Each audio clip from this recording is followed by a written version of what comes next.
Welcome back. Happy New Year 2020. I once got Happy New Year in March. It's February, mid-February. We went to go see our first movie of 2020. Unfortunately, it wasn't Bad Boys for Life. That's all right. We're still hoping to see it.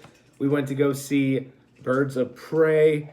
What's the add-on? Emancipation of Harley Quinn. Fantabulous Emancipation of Harley Quinn. There it is. I think that's what it is. Basically, this was Harley Quinn's movie. It somehow was Harley Quinn's movie and also a team-up movie in a way. Not till like the very Not till the very end. Yeah. It was more so a solo Harley Quinn movie and then a little added-on flavor at the end as a team-up. But a fun movie. We're going to break it down. As always, this is Unfiltered Cinematics. We got Emmett. He's going to probably make a surprise appearance. Let's get this bread. Yeah, so if you're not familiar with the program, we break down the plot, we give our hot takes, and in the end, we give a little ranking, spoiler alerts along the way. So if you haven't seen Birds of Prey, pause this, go watch it, come back and check out what we think. So Brandon is our resident plot breakdown. This one's a hard one to... It is. I don't think, there's not really a lot to tell. I mean, it's really Harley Quinn's fuck-ups, and she gets in deep because she broke up with the Joker. That's really the main plot line. Yeah. She broke up with the Joker. A lot of people doesn't have like any protection now. Right. A lot of people are after her, and then Black Mask, the Ewan McGregor, Roman something. Salos. Yeah, something along those lines. He is like top of the list. He's like the main villain who wants to get her killed. So we get introduced to a bunch of kind of female side characters along the way. We have Huntress, we have Black Canary, and we have the cop whose name is Renee Montoya, something like that. Yeah. So it was a fun movie. I mean, basically it ends up in the end. So they're in search of a diamond. Yeah. So because it has coordinates. Huntress's family, when she was a kid, they were a mob family. They were all gunned down, killed. She was the only one who survived. She then became like a trained assassin. Right. And lived her life with vengeance. Yeah. In mind. So when they killed the family, they took a diamond that had the coordinates to count number. Within it, big this huge fortune. Right. So basically a hidden treasure, if you will. Yeah. Right. So then everybody's trying to get this diamond.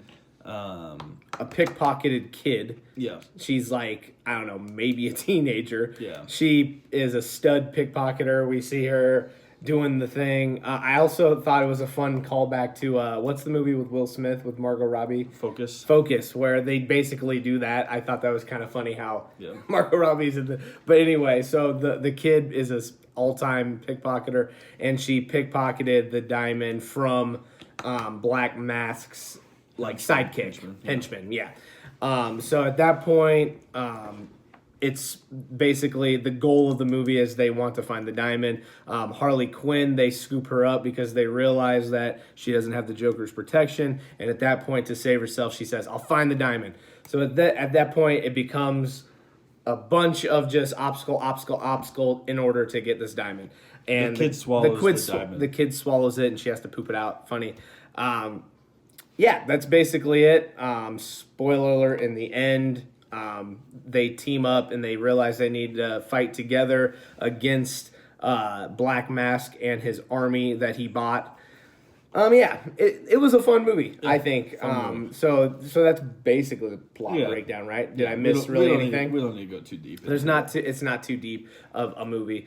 I think more so, what we took away from it, I think, was kind of the intertwining of storytelling. Like it wasn't in all chronological order, and I think that's what made this movie unique. And she flat out says, "This is my movie. I'm going to tell it the way I want to tell it." Basically, right? Lots of voiceover. It's definitely told from Harley Quinn's perspective. She starts in the beginning, and it's like this animated thing, and she kind of catches you up in her life.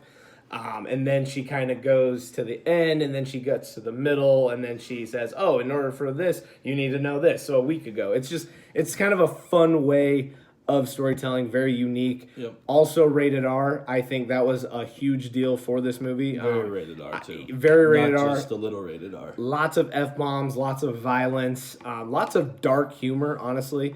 I would say this was a funny movie. It's more of a comedy than anything. It's an action comedy, but... Especially for DC. Right. It's tonally very unique, especially in under the DC umbrella. Yep. DC really hasn't had anything like this movie, and we can talk about where it ranks amongst the rest of the DC movies if we want. But I guess what were your thoughts here? Biggest, I don't know if we want to start good or bad, but what did you like? What did you not like? Yeah. First thing I liked was the soundtrack. Yeah. The score of the movie was really cool. They took some like classic hits and like did a lot of different twists. Really, Right. They were like slowed them covers. down. Yeah. It was pretty cool. Ewan McGregor was an absolute stud. Absolutely. Margot Robbie gave a really good performance as well. Let me piggyback on the Margot Robbie thing. Actually, Ewan McGregor killed it. We said it before we came here. Everything he's in, he kills. Yeah. I haven't seen the Doctor Sleep, but I'm sure he killed that. Can't wait for Obi-Wan. Like, he's in a bunch. He's big, and he's just a great actor. So shout out to him. So spoiler alert, he dies in the end, and kind of sucks because I feel like he could be a cool villain to keep going, but it is what it is. As for Margot Robbie, I equate this. So Margot Robbie is to Harley Quinn as Ryan Reynolds is to Deadpool. I think there is no other person who could play Margot Robbie. She plays it perfect. I love her kind of... Harley Quinn. Or what did I say? Margot Robbie. Margot Robbie plays Margot Robbie. Sorry. Yeah. You know what I mean. I think... no one could play Trey Alessio like Trey Alessio. This is true. I welcome somebody to try and do it. But anyway, I think that kind of sarcastic... kind of assholey voice that she plays and the R-rated, and it's her humor. Exactly. It's hilarious. It's really funny, very sarcastic, very tongue-in-cheek. Like I think Margot Robbie does an amazing job with Harley Quinn, and I would love to see more of Harley Quinn moving forward in DC. I think you will. Yeah. So there's that. So that's what we kind of like. What didn't we like? Is there anything? There's two things I can think of. One, I like DC movies especially where they keep it grounded, and for the most part they did. There were some kind of weird things, but I think it was in tune with the tone of this movie. Yeah. The only thing they steered away from was when Black Canary had her little power, and it was like Sonic, and it like killed people. I was just like, not the biggest fan of that. Other than that, the only some other... of the action sequences were a little forced and really rehearsed. I think though it's meant to kind of feel comic booky. Yeah. Right? I mean, is that what it kind of felt like to you though? Probably. I would say it was kind of intended that way. I would say the only other beef I really have was the ending was very abrupt. In the fact that Ewan McGregor just dies. Yeah. Like, at that point, I'm like, all right, we went through this whole movie and he dies in like 2 seconds. Yeah.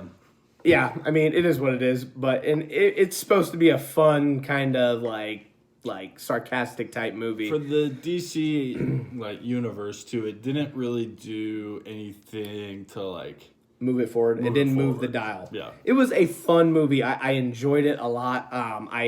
So right now, I think it has 92 on Rotten Tomatoes. So it came out very hot, and I think it also has a little bit to do with like the female empowerment. Like, it's very cool to see a female team up, and they're just badass, and they're fighting people, and that part was really cool. Like, female power, I appreciate that. I think Margot Robbie, she produced this movie as well, so I think she's behind that. And a lot of people are behind that, and I think in that regard they did a really cool job. So in talks of like moving the dial, you can maybe argue that.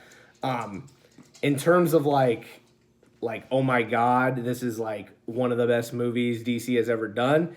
Maybe I think more so it opens the door for more rated R movies. Yeah. Personally, I would love to see the next Batman movie be rated R, because I think that's no, never mind. I was gonna say that's the next DC. Wonder Woman's we have next. Wonder Woman though. You're right.